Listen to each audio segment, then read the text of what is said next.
Hi guys, welcome back to my YouTube channel Grooming Classes and today's our topic is passive voice.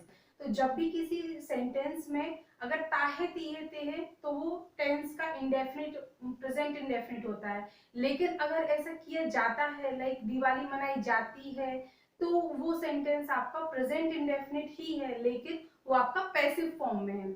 Okay तो आज हम देखेंगे कि हम इनकी पहचान कैसे करना है सेंटेंस की, उसको एक्टिव से पैसिव में कैसे चेंज करना है, उसके फॉर्मूले क्या है, आज हम वो सब कुछ देखेंगे।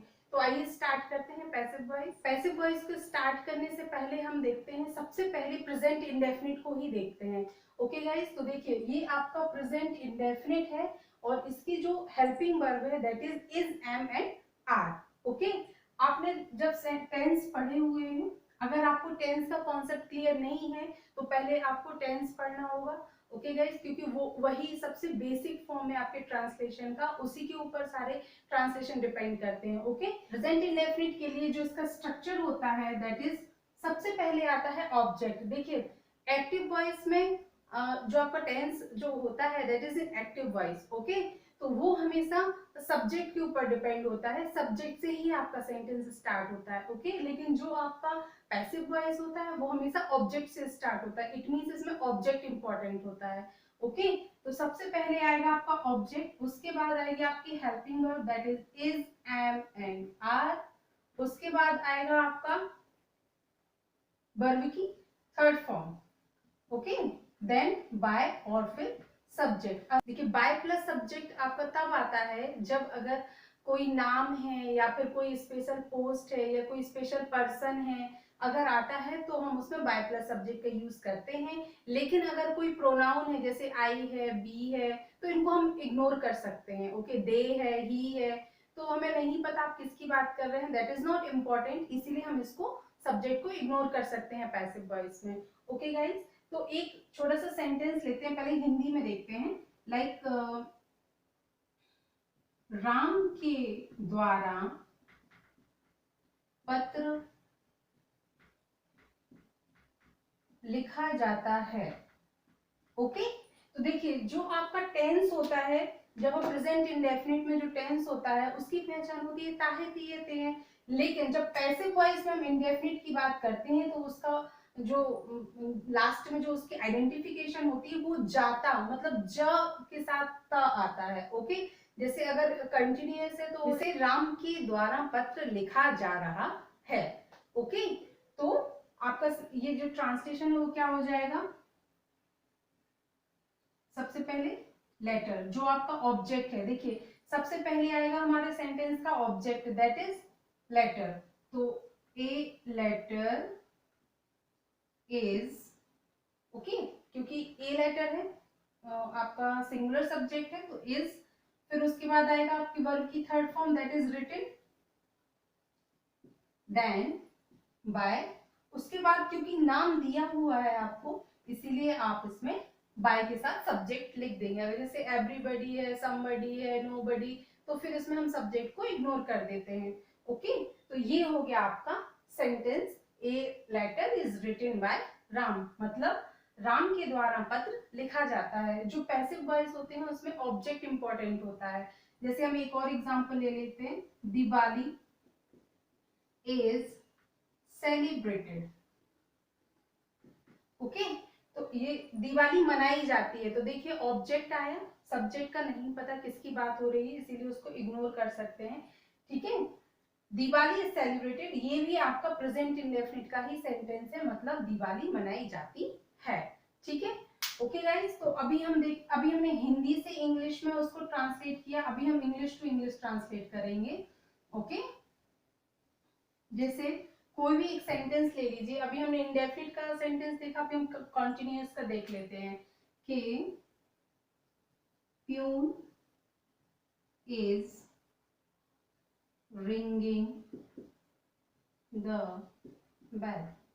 Okay, peon is ringing the bell, ये आपका प्रेजेंट कॉन्टिन्यूअस का सेंटेंस है, पैसिव फॉर्म में, सॉरी एक्टिव फॉर्म में है, इसे हमें पैसिव में चेंज करना है। तो सबसे पहले आएगा आपका ऑब्जेक्ट, अब ये देखिए object plus is am are, उसके साथ क्या लगाना है आपको, बीइंग, तो यहां पर आप उसमें बीइंग, उसके बाद वर्ब की थर्ड फॉर्म आएगी, तो क्या हो जाएगा आपका sentence, the bell is being rung by peon. Okay guys, तो हम इसका नेगेटिव इंट्रोगेटिव भी बना सकते हैं, like peon is not ringing the bell, तो इसका सेंटेंस क्या हो जाएगा, the bell is not being. Okay, ये आपका सेंटेंस हो जाएगा, rest of the part as it is आ जाएगा।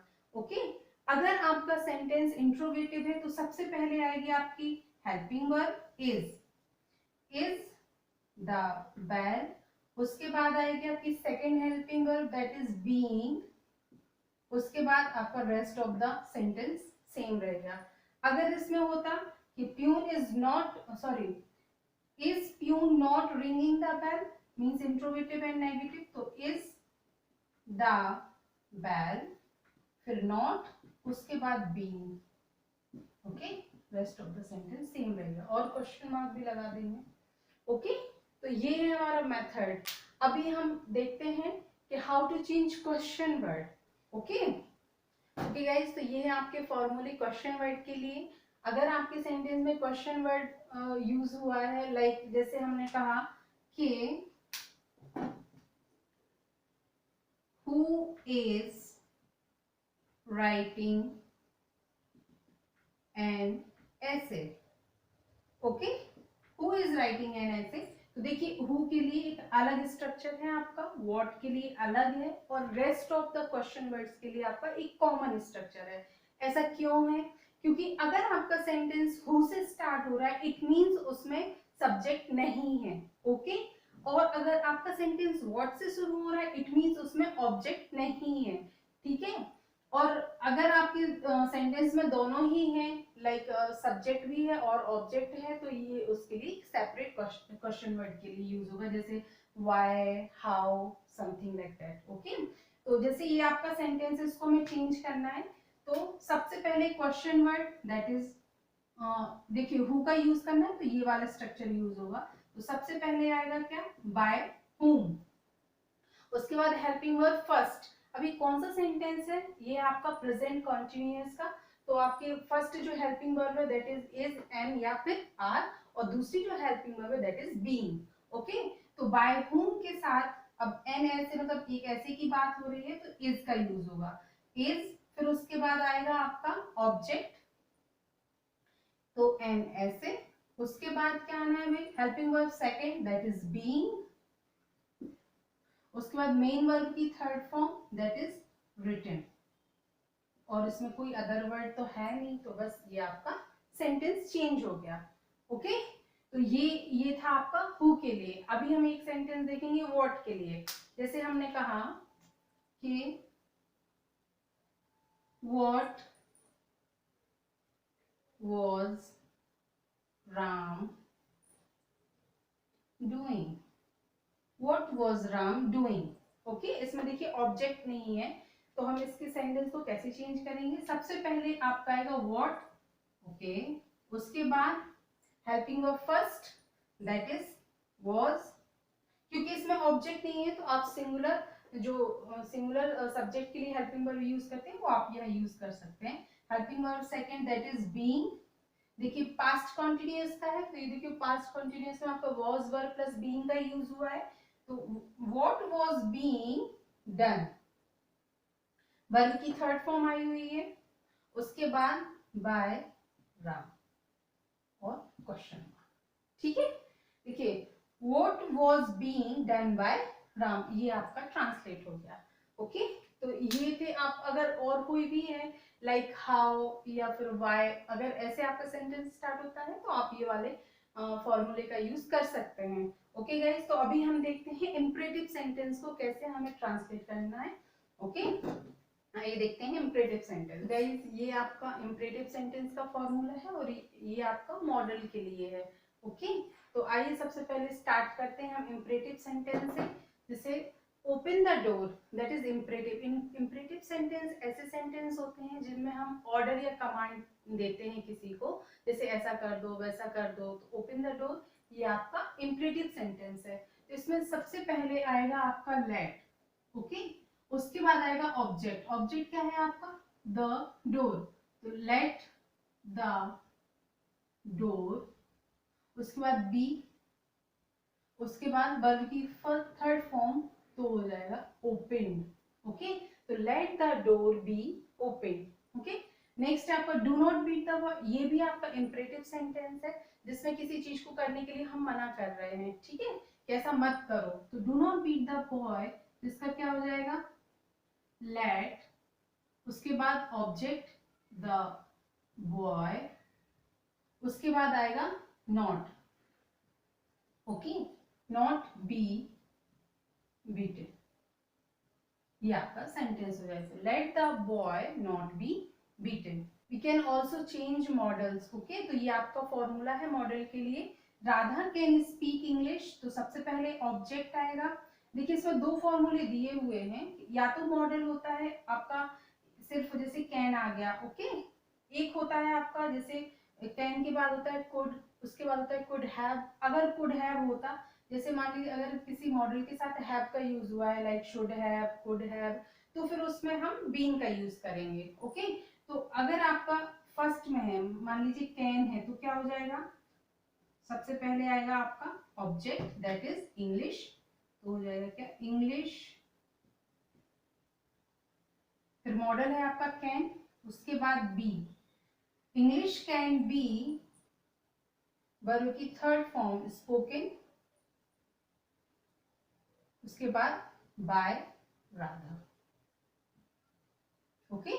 English can be spoken by Radha. Next है आपका Ram should have help Sita. देखिए इसमें नेक्स्ट वाला जो आपका स्ट्रक्चर है वो यूज होगा। सबसे पहले आएगा object that is Sita, Sita, उसके बाद आएगा आपका मॉडल। मॉडल क्या है? शुड, सीता शुड, उसके बाद हैव, उसके बाद बीन, फिर हेल्प्ड, तो ऑलरेडी वर्ब की थर्ड फॉर्म ही आती है। तो Sita should have been helped by Ram.